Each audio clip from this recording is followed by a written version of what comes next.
in our collections. And not to leave out education, the Huntington's education programs interpret the collections and promote lifelong learning to a broad audience.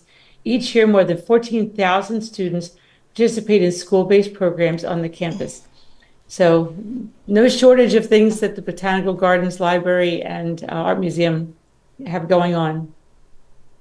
I'm glad that you mentioned the history of medicine and science and technology, because in 2006, that great, terrific collection came. So for those on, watching this program, that's also, I hope, relevant for them as well. That's great. Well, we do need to be more diverse, so we should take a ride out there, visit you. Yep. So given your background and looking back, what things have helped you succeed in so many different cultures? I mean, I read your bio and you've been, a professor, you've been a dean, now you're president of, a huge research library. So you kind of worn many hats. And I know we've talked privately, about parts of all these job titles that you've had that have included philanthropy, have included mentorship, have included, also on the side, maybe not on the side, but your most important job of being a mom. By the way, happy Mother's Day to everyone. Thank you. And, so how have you done things differently and what have you learned? Wow. That's a big question. I know. Yeah. Where to start? I didn't have one goal in mind or a clear trajectory. That's, I guess, one thing to say about a bio when you're looking back at it. Looking forward, I knew what I was interested in studying. At a certain point, I realized it was going to be literature. I didn't know if I would like teaching, but then I found out I did in the graduate program. So one thing led to another. I think I was open to opportunities rather than plotting in any kind of concerted way what the next move was. But entering different cultures, I think, which is part of your question, is really interesting because my field was literature, then being Dean of Humanities, then the head of a liberal arts college. It got broader. But I think anytime you enter a college to take a leadership, or not a college, any institution, to take a leadership role, your field in a way is anthropology, the study of culture. So I would say one thing that I think helped in the way I approached it was, although I had competence and experience in the fields I was dealing with, I honestly really believe that in some way, when you get into a place, you need to observe and learn the culture. And not all liberal arts colleges have the same cultures.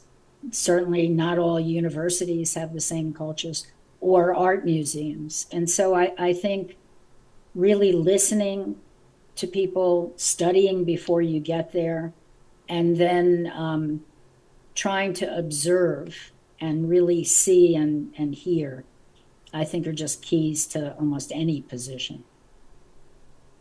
But Karen, there's a lot of English professors and there's a lot of people that have done the education piece, but there must have been something that people saw in you that was very special that allowed them to give you the opportunity to hold these leadership roles that, yes, you endeavored upon and you took a chance and you did whatever and you did great, right? Of course you did. And but somebody, did someone say to you, I think you can do this, and they saw some talent or something unique about your leadership abilities or your strategic way about doing things that they said, try this, or they pushed you in that direction?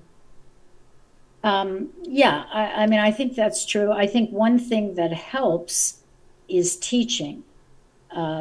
Which may not be an intuitive answer, but you don't know something until you can teach it, or teaching it is a different kind of thing. So increasingly, I think I was able to communicate and in different settings and different groups, but also to think about audience, or to think about not just presentations, but who's listening, and where are they coming from.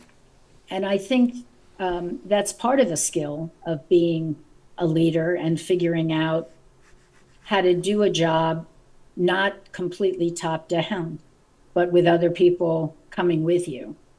I did have, great teachers, not one particular mentor, but certainly very supportive. When I first started out, I was at the University of Utah.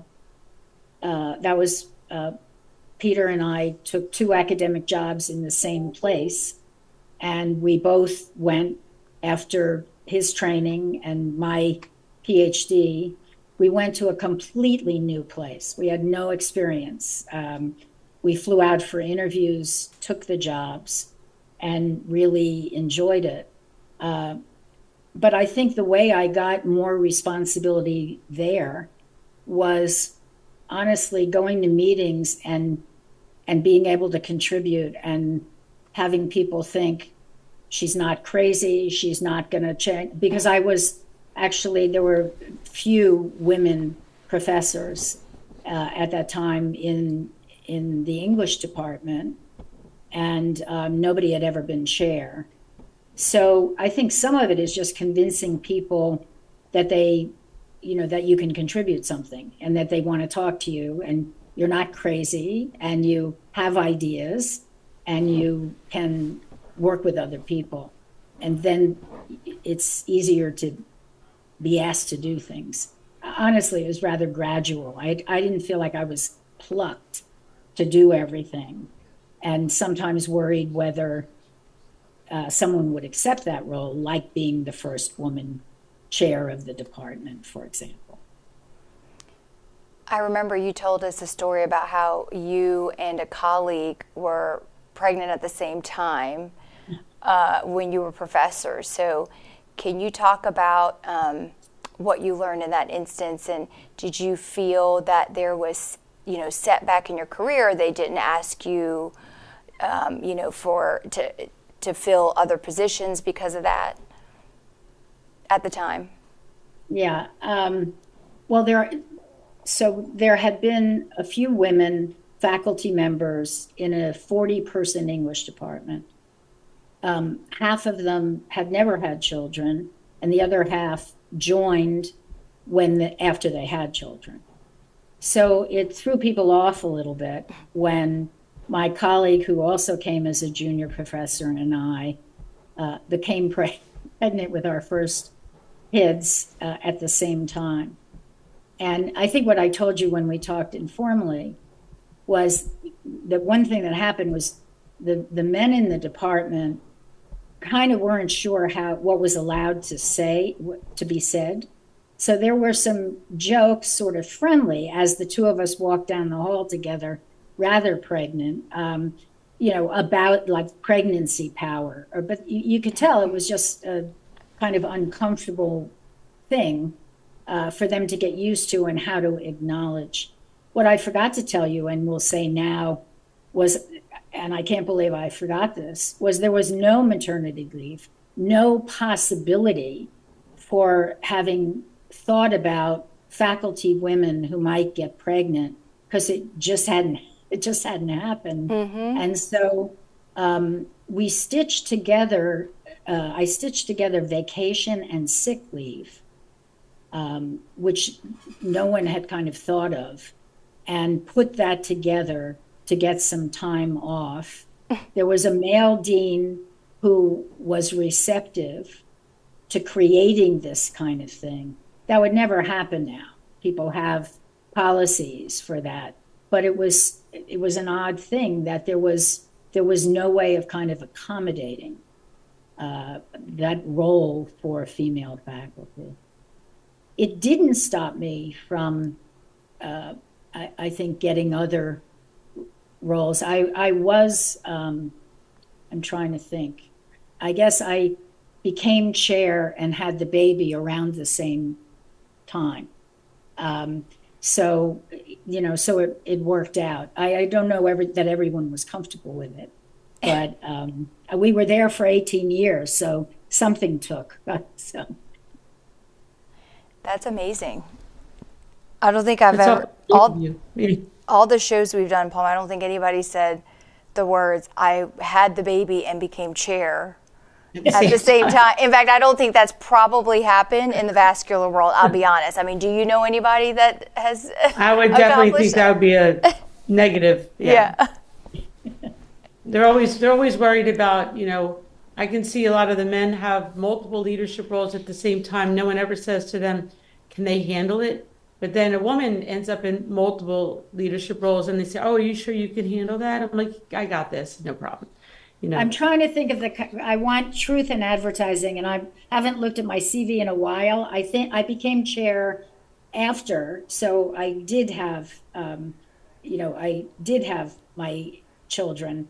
I don't know if it was exactly the same moment. I remember that a book I had been working very hard on was a revision of my dissertation, came out, and everything was happening at once. And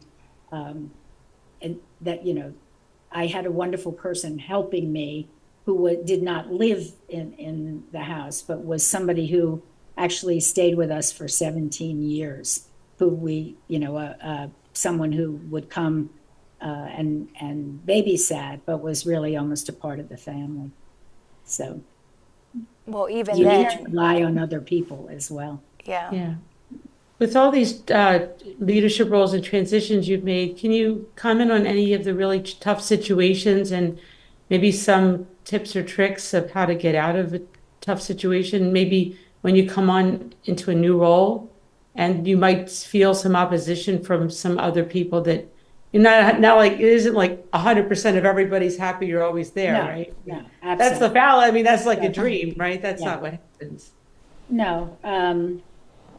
And I think when you look at a role that you're asked to take, or when you throw your hat in the ring, it really matters that it's the timing and fit, I think, are really crucial. The same person who could succeed at one place with the same skills and talents really might not. And the timing is important. So I think part of it is assessing whether your values, align with the place. I felt that, for example, with Sarah Lawrence when I took that job. You can't anticipate everything, and I went there in 2007, and within 4 months, the Great Recession happened. I was totally unprepared for that situation. So no, you can never control everything. And even if it's a good place, you just can't know what's coming down the pike. So I've been through 2 crises, as many of us have in this way, but in leadership roles as a president. The first was the Great Recession.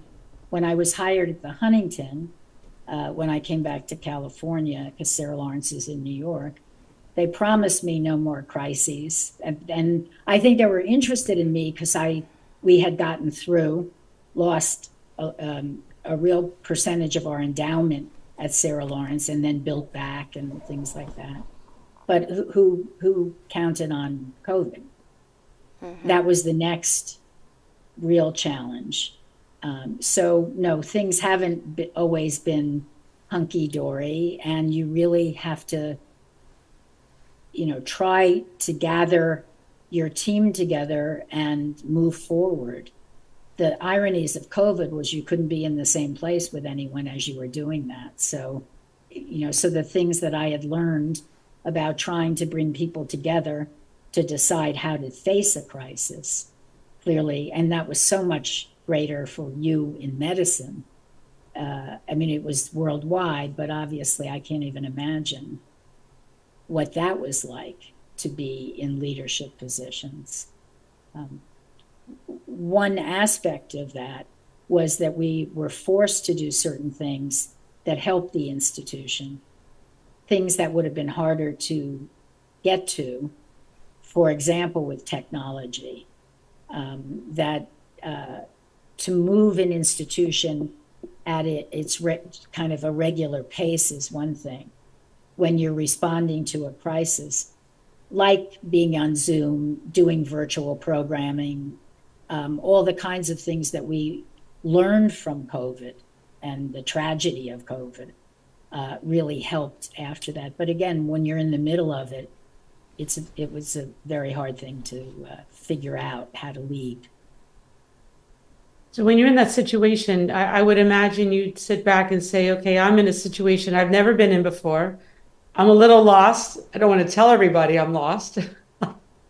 and I would just think, who's the smartest person I know that I can call, and there's many, right? But who knows this, right? Who can help me with this one and is going to be there for me. And I think it's building the team. Like, I think it's like Team Palma, right? Like, why am I where I am right now? Well, there's my mother, and then there's Linda, and there's Alan Lumsden, and there's many good people that are all responsible for where I am right now. And I think that's important when we face these challenges that you're describing.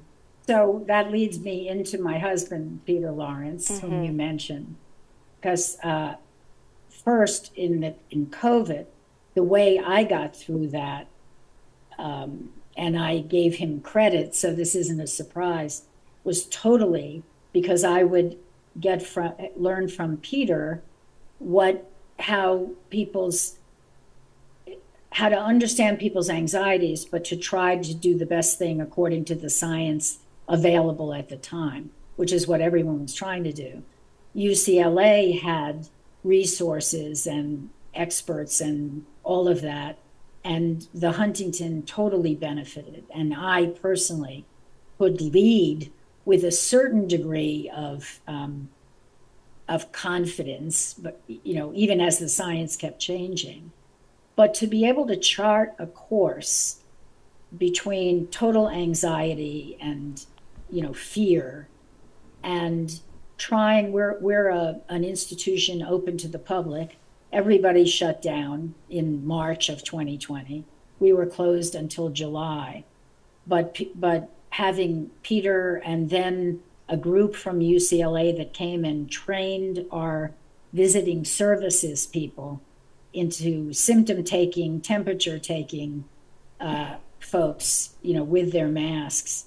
That was a total transformation. And the only way we did it is they were so generous in coming and training and helping us to figure out what to do. Our 130 acres of botanical gardens was a wonderful, somebody said, soul enriching place when everybody felt unsafe and there was so much sickness and tragedy. To come and just walk and be safely distanced in these acres was a blessing and felt like a public good. We wouldn't have gotten there without, tremendous help and teamwork, what you said. But that's one of the many times when my husband, the surgeon, was a total, more than a partner in helping me make good decisions. So when you were at Sarah Lawrence, and you said that was in New York, but he was in UCLA. Yeah. So as a personal question, but how did you make that work? We did it for 10 years, which was longer, I think, than we thought it was going to be. When I took the job, I took it after both boys were kind of launched. I probably wouldn't, just myself, and this isn't advice for anybody else, I wouldn't have taken it had our youngest not been in his senior in college, and he was on the East Coast, and the older one was launched. We did it for 10 years and saw each other probably every 3 weeks, I want to say. Peter was giving talks all over. Was doing a lot in the world of medicine and surgery in the country and internationally. So I think anytime he was going to be east of the Mississippi, he would come there. He was very involved with the trustees. Every time we hosted a dinner for the trustees, he was there.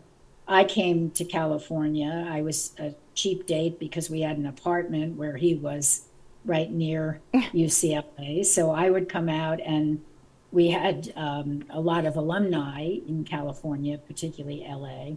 So we went back and forth. It's not an easy thing. I think the key was talking every night on the phone. I think if you lose that, just personally being a part of each other's lives by being able to discuss what's happening to you, not becoming separate, not living two so completely different lives, for us helped to get through that. And we were both really busy. We were both working extremely hard, but able to stay connected.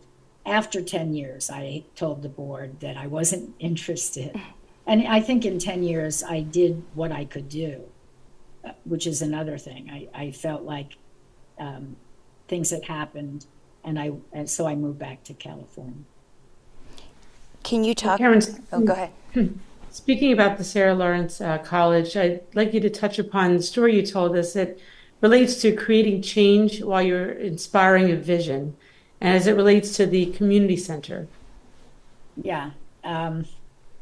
Sarah Lawrence is a rather small, very good liberal arts college, and it emphasizes the individual student. So there's a great student-to-faculty ratio, very good connections and relationship. There was no campus center, which included a student center. There were places to hang out and socialize. There was a dining hall. Unlike many colleges, there was no central place. And I felt very much, as I lived there and watched and, studied culture and was a part of the culture, and became involved, I thought that it was really important to have that. And there was some interest in it, but the faculty, especially since this was just getting through the recession and beyond that, you would say things like, why raise money for a center? It should all go into faculty salaries. Now, as a faculty member, and I realize how important salaries are, of course, but donors don't always work that way. And I worked with the board to decide to try to raise the money for a center in a great location in campus that would be mainly for students, but also for faculty who didn't have any of that. I was lucky because the most famous alum from Sarah Lawrence, probably the most famous alum, was Barbara Walters. And so over a 6-year period, I got to know her and talk to her about this. There was a gallery called the Barbara Walters Gallery that showed art. And she had basically, I think, decided that she loved the college, but she had given for this building. Anyway, over a 6-year period, we talked about the center, and I worked with the trustees. But I have to say there was a lot of skepticism that all these individuals needed a community center. But I feel like no matter how independent you are, or even if you like being alone, it can be lonely, and particularly for college kids. So the upshot is we built, Barbara gave the largest gift in the college's history, $15 million. I think the space cost 35. We raised the rest of the money. My goal was that people would look back on it and say, how did we ever survive before that? How did we ever live, hang out, do X, Y, and Z before this was built, so that it became just such an integral part of the campus. And I think still is. So I think the students, have embraced it, and the faculty too. And I've gone back, I went back for the opening of it. But that was an example of trying to bring people along for a major initiative that had competing claims, but turned out, I think, that we also were losing some students who wanted to come to a place. They didn't understand why there wasn't such a place at the college. So a lot of things contributed to it becoming, I think, a successful project and overcoming skepticism. So in your career, what's some of the most important, you would say, tips or lessons you've learned from doing, raising money, raising funds, that philanthropy side of it?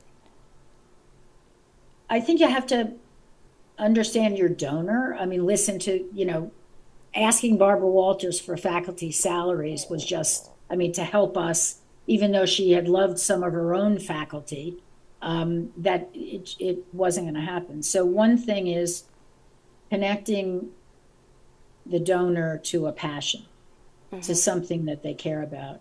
I actually envied all of you because I thought that probably the best donors would be grateful patients.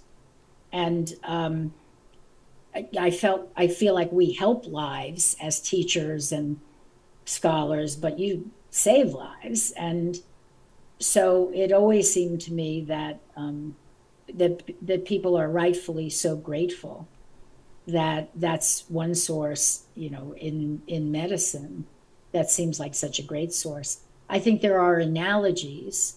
There are students who feel that the college made them who they became, and so I think people do want to pay it forward.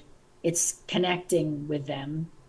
At the Huntington, there's a whole community that comes very often to see the three collections that we have: art and library and gardens, and they love it. And so they're sustaining.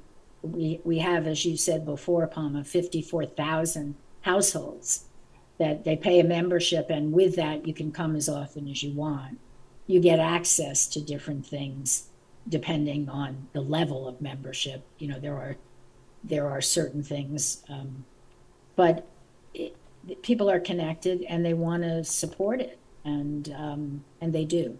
So that's part, depending on contributions and philanthropy. And you have to not be afraid to ask, although I certainly don't do it by myself. There's a whole team, an advancement or development team that works on it. I think that the key is also being authentic. People don't react very well to somebody who's slick about stuff, in my opinion.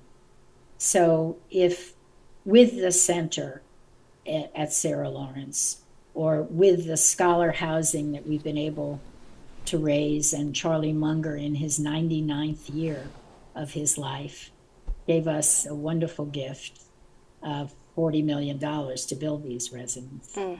It's hard to bring scholars to Southern California because it's so expensive to live, and their visit for a year and work in our collection, study in our collections, it's competitive, all of that. But we had lost, some people couldn't take it, A, because they couldn't bring their families, or B, because they couldn't afford to come. This will be, I think, a game changer for that. But it was also talking to Charlie Munger and having him take a golf cart tour to show him where we were going to put this site. And he's built a lot of things, as I know you know. And I should, full disclosure, his daughter and his wife passed away quite a while ago, were both involved in the Huntington. So he was involved with us, but he hadn't planned to do this piece of philanthropy in his life. And he passed away 34 days before his 100th birthday. So it was a very sweet moment. We celebrated in the renovated tea room. So Karen, I'm interested in, how did you learn the business side of things? Because obviously you're the president, right? So you don't just have people that do things. I know you do, but you have to understand what they're supposed to do. So how did you acquire that business sense and the business knowledge? And what is your team, at least for this particular nonprofit organization that you run? Yeah. I didn't have formal training. I think that's a problem in academic administration and sometimes cultural administration is people sometimes hire you for your expertise in something. In my case, I had many areas that I had experience with in humanities and the arts. So those were two of the three collections, not botanical. I admitted that that was a real learning curve. Finance, I didn't, other than in college, really study. I don't have an MBA. So I learned on the job. It helped when I took the job at the Huntington that the CFO went on leave for quite a while, and I didn't have a CFO for the first, I think it was probably 8 months. I had a lot of help and a controller and other comptroller and other folks, and we now have hired a fabulous person who's terrific. But it helps if in some way you kind of start in the mailroom reading. You're really having to immerse yourself in a way and learn things almost from the ground up if you are thrown into that situation. I just have learned more and more. I've surrounded myself with people who are really, we have a great CFO and a really good team. The leadership team is 10 people, and only one of whom was here when I got here 5 years ago. And building a blended team is an interesting thing. I mean, wherever you go, there are some people who are there when you get there. So one thing is figuring out, trying to assess the skill set of the folks who are there and work with them and hopefully being aligned with the vision that you're brought in, to create and implement. And sometimes it works out and sometimes it's not always perfect. And then having an opportunity to hire some people. So when I say kind of blended family or team, it's really interesting how people from different generations of leadership, both literally and metaphorically, different ages, but also experiences, how they go together. I think that's one of the challenges, is who is looking for change. If you have people who've been in a number of institutions, they bring different models with them. If you have many people who have been in one institution their whole lives, it's a little harder to accept change. But I think the key is surrounding yourself with people who believe in the mission, who are enjoying going together for certain kind of goals, and are good at what they do. I mean, holding people accountable for what they do. You started by asking, how does an English professor or a James Joyce person, I've been asked this question, what did you learn from James Joyce that could help you run a college? Or I actually think there are answers to that, but finance was not one of those. In fact, he was notoriously terrible with money and got help from everyone else. Do you see a lot of parallels when you talk about building your team and learning about finance with your husband, like his career too? Because I know we had talked informally about both of you being teachers and how does that mesh, and so like him being chair, was he dealing with the same things? Because I find through this show, we've interviewed more than just female surgeons, but there's so many parallels to medicine, like the same issues that we have as female surgeons, other lawyers have, corporate has, news has. I mean, so it's very interesting to me to see all the similarities in such different subjects, but kind of ultimately, like you said, it's the study of people.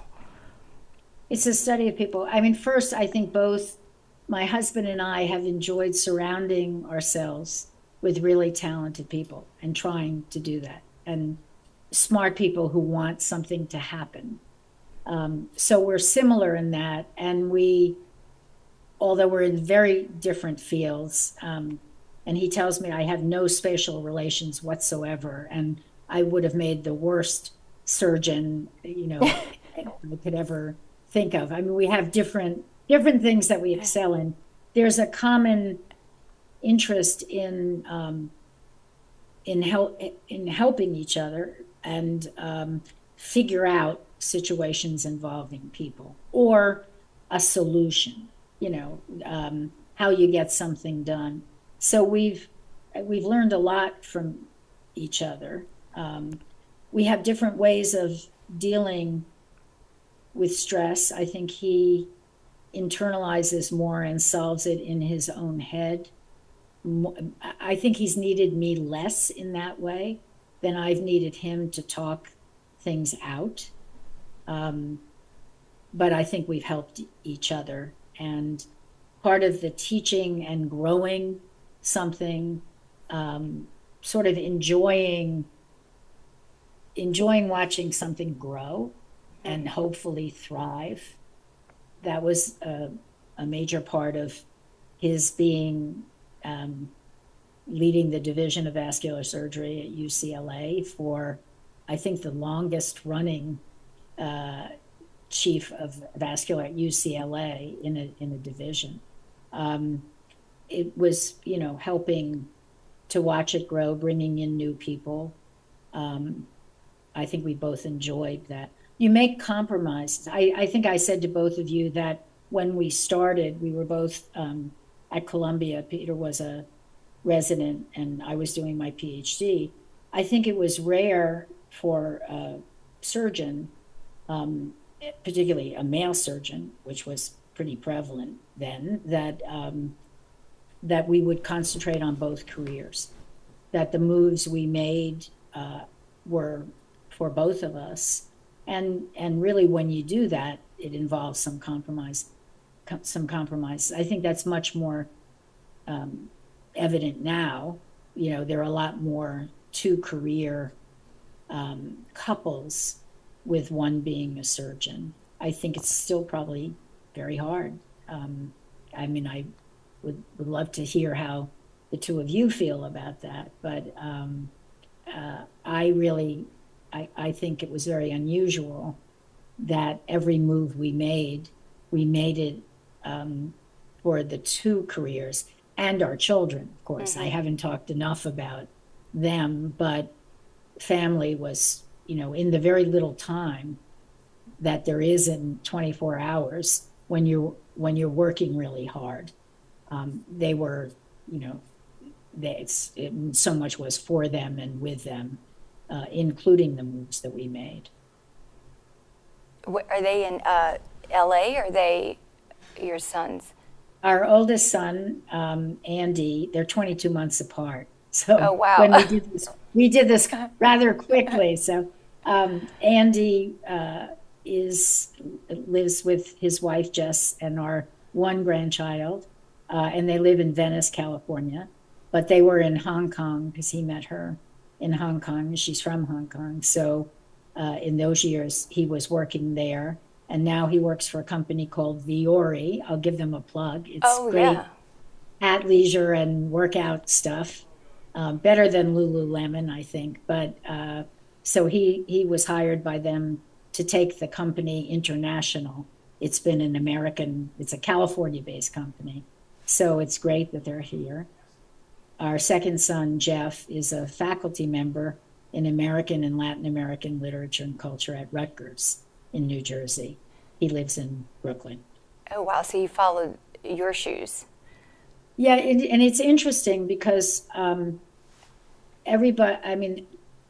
Peter was so respected by our children, our children. And I'm not sure once they really thought about the life of a surgeon and all the times we were on our way to camping trips and came back because a patient needed, and they both work very hard. They both have chosen things that that means that they really have careers that they're working very hard in. But I think for whatever reason, they didn't go into medicine, and then one went into something that's both similar to but different from what I do. So it was enough different that he carved his own space. Well, Karen, I have a question, and I know we didn't bring this up, but something you said earlier before the show launched, I just want to ask you, and I have a personal reason I want to know this, is that I'm involved in a lot of international societies, and I'm running several things. And one of the presentations I'm going to give is really the importance of international collaboration in medical or vascular societies. But you mentioned that you're going to this international gathering in New York City, and why do you feel that the international exchange of ideas is vital, at least in your field? I haven't gone to this meeting before. It's an International Women's Conference, and there's a chapter of it in Southern California. But I think we have our own lenses all the time. Certainly American medicine and surgery is spectacular, so, I mean, it's done very well. But I think in almost anything, you reorient your head a little bit when you meet people whose training, whose upbringings are quite different from yours. That's true in the United States, of course. It's one of the reasons why I actually think diversity makes a place more successful. But you asked about international, and I have gone to conferences on American literature in Europe, and it looks different, from different lenses. Virginia Woolf had a great line, if I can remember. It's something about the blind spot at the back of your head. So you don't see it. Somebody else can see it, but you're looking out from it. And all the things that seem like common sense or normal or the way it's done can stand some examination. And when you meet people who have different training or different vantage or a different lens, it just makes you screw things on a little bit differently. So I'm very interested, and I love meeting great women from around the world, and don't usually have the time to do something like this. But it's the 50th anniversary of this group, and it's in New York City. So I'm going to go and hopefully contribute and learn something. This show is actually part of the International Society for Endovascular Specialists. So we have this multidisciplinary international group of people. And then we also, on one of our shows, the Women in Vascular Surgery just started the International Women's Vascular Society for Women Vascular Surgeons, which is just born. We actually had a webinar on it, and bringing people together. And I think with Zoom, like we're doing now, the world has just become so much smaller. I mean, practically Australia is my neighbor. All you have is a time difference. It just takes setting up a Zoom call to see their perspectives on things. So. Yeah, I think it's very true. I have a group in LA. It turns out that in cultural and arts institutions, I have one group, which is men and women, but a group where we have dinner together is, and we've, in quotes, it's the women in culture, but they're the head of Natural History Museum, of the Getty, of the Broad, of MoCA, the Modern Contemporary Museum, of just a lot of cultural organizations in LA, happen to be women, and it's fun to be able to, to talk about that, as you are doing with the sisterhood, and share certain things that are harder to share in other environments. We fear nothing on the show. Yeah. Just whatever you want to talk about, we're here. So. Well, the time is starting to be an hour, but this was a great show, very informative, and so many similarities to medicine. It's really eye-opening. Palma, any last minute No, comments?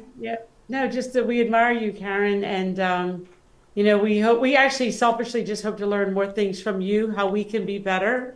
So I hope there are some relevant things for our very Yes. different lives. When I should say this, that when we had a preliminary conversation, a kind of quick conversation to your audience, both of them were in scrubs, trying to, doing all these incredible things, and you came to have this appointment, but I marvel at all the things that you do and are able, the parts of your lives which are extraordinary. So it's a pleasure to be here and to get to talk with you and with the people who are listening.